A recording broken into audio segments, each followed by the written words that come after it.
Hi there. This is John Anthony Francis Wilcox, and today is Saturday, the 11th of November, 2023. 11/11, which means it's my friend Vicky's birthday. Happy birthday, Vicky. So, lots of things. First things first. Um, Yesterday I did a video for 6 songs from the Kate Bush album Lionheart. I'm going to cough. And I was wearing this hat. And I said, there's a story about this hat, and I'll tell it sometime. I'll tell that right now. I was going years ago, however many years ago it was, probably around 2013, 14, right around there, to go to the dubstep at Toad's Place with my friend Lisa and a friend of hers who I can't remember her name. Shame on me. And I was wearing that hat. In fact, somewhere there's a picture of me at the dubstep wearing that hat. But we were in whatever it was at the corner at the time on York Street. I think it's an Aubon Pain. It was either that or the place next to it. But I think it was the Aubon Pain. And I was wearing that hat, and there was a beautiful woman working there, beautiful young lady. And she wanted that hat. She's like, I want that hat from you. And I said, I bet you do. She really wanted it, but you're not getting my hat. I don't care who you are. Um, and it leads to a second thing. So once I went to the dubstep and I was wearing this. And yes, I know it's going to look stupid. So I was wearing my Totoro hat, and I thought, no one's going to have a clue what that is. And I was there having my merry time at the dubstep, and as I walked outside, a girl and her guy were out there, and the girl came over and she said, we'd like to buy that Totoro hat from you. And I was blown away that they knew that it was a Totoro hat. And I said, not going to happen, but you can get it. I paid like $11 on Amazon, and you can just get it there. And the girl said, could I wear it for a minute and get a picture taken? And I said, of course you can. So she put the hat on. They took some pictures. I might have taken a picture too. I don't remember. And then she regretfully gave me back the hat. So there you go. And while we're catching up and while it's show and tell, the other week I had mentioned how I had just gotten in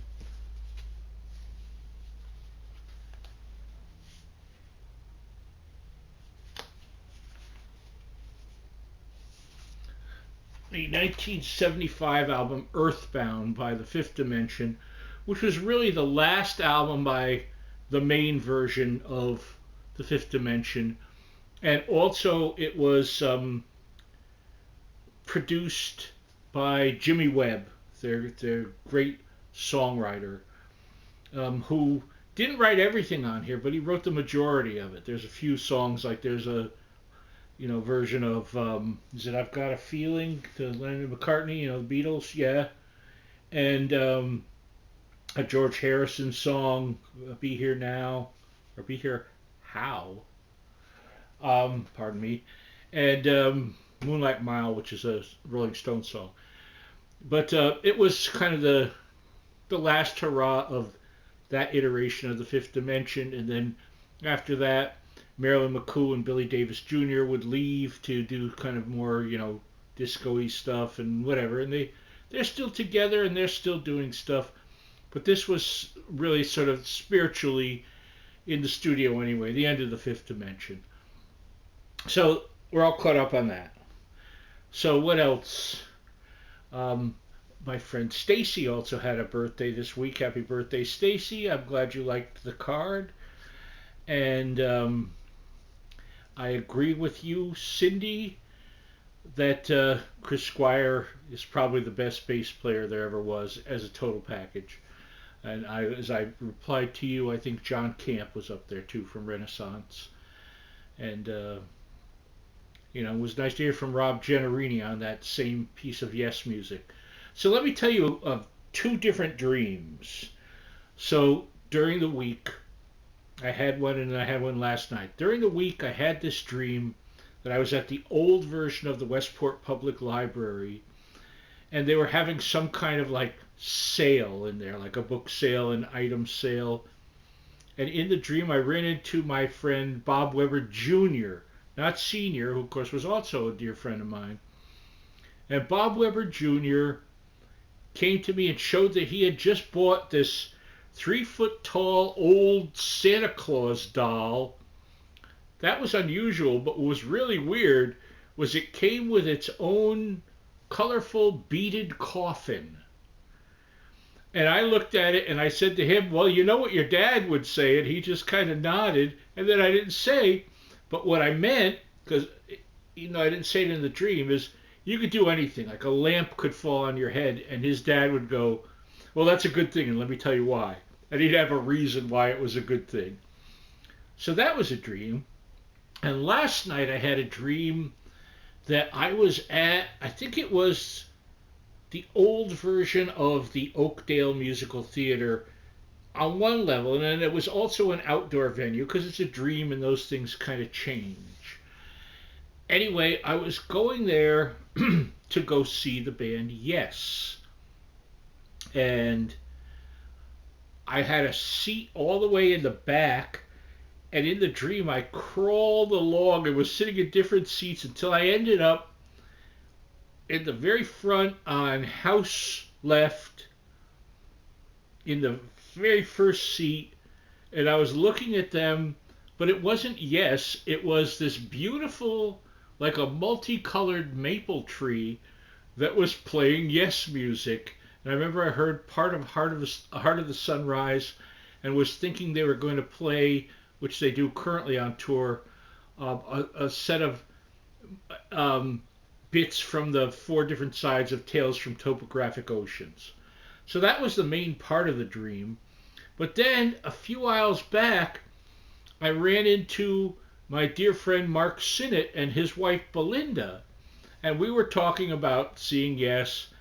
And then Belinda said, oh, and I saw before we leave, I have to go to a couple of the vendors because for $5 they have these, and they were evidently these 3D square, as she said, Scooby-Doo prisons. And I was like, yeah, I saw that, or whatever I said. I don't know what that means. If you, Mark, or Belinda know, let me know what the heck a Scooby-Doo prison is. And it was good to see you at the Yes and the Dream. So the rest of this week, sorry, I'm getting it all out of me here. As you know from the past, we had to consolidate and do all this stuff to get the house ready for inspection, or we were going to be not have our lease renewed. Well, here we are on the 11th, and they still haven't come by, and they still haven't sent a notice. So it's like, hurry up and wait, hurry up and wait. But I suppose on that end, at least on the good side, it's all cleaned up now. And so whenever they come, it'll be the same cleaned it was a week ago and will be a week from now. I also got a thing from my niece, Tracy, who it seems she might have found on some kind of free site a nice little end table for my living room. I told her, yes, that looks great. So hopefully she's able to get it, and we'll have a lovely new end table next to my chair in the living room. Won't that be delightful? Beyond that, I made a kick-ass meatloaf this week, and I think tonight it's chili cheese dogs, which is it's become sort of like a Saturday habit is dogs. Unless we don't, but I think we will. Other than that, I've been feeling kind of so-so, and I'm getting back to work bit by bit. I also saw two much maligned movies that I thought each was better than advertised, and that was the Flash movie and the Blue Beetle movie. Blue Beetle movie I had more problems with because it had like every Hispanic cliche in it, right down to a car whose horn played La Cucaracha. I mean, really, please. Um, but it was otherwise, it was fairly true to the Blue Beetle. I mean, it was accurate in terms of the current version. Blue Beetle goes back to 1939, I believe, and the current iteration is sort of like Iron Man meets current Spider-Man meets Green Lantern, in that with Green Lantern, the ring chooses who's going to wear it, and in this case, the Scarab thing that gives the Blue Beetle their power chooses its host, and it also has a not much talked about version of OMAC, the old DC comic, which meant One Man Army Corps, which I believe that was Kirby. And there's a version, instead of it being a person, it's a device. So, but it was a nice nod to Kirby. And I enjoyed both films. I enjoyed the Flash one, despite not liking that Ezra Miller at all. He's like a more annoying Jimmy Fallon. The story was good. The story was very solid. I've heard all these things that I think were just a crock of like, oh, it was all recut and reshot and re this and re that. It doesn't look like it, and the extra features kind of show that it was the way it was intended to be all along. Maybe there were a few little additions here or there, but that happens with any movie that's whether it's a superhero movie or not. It just happens. And I'm blathering on, and I will end with saying, once again, last night I was watching, they were showing Who's Afraid of Virginia Woolf, which, as I had a discussion with my friend Joyce once, is a very difficult film, but I find it a really rewarding film. And when you figure out what's really driving it, and I'll not give that away for those of you who haven't seen it, um, it makes it that much more sad. But a beautiful film. And the answer to the question, if anyone ever doubted that Elizabeth Taylor could act, she gives a powerhouse performance in Who's Afraid of Virginia Woolf. She won an Academy Award for it. She deserved it. And I'm out of here. I love you all. I'll see you next time. Bye bye.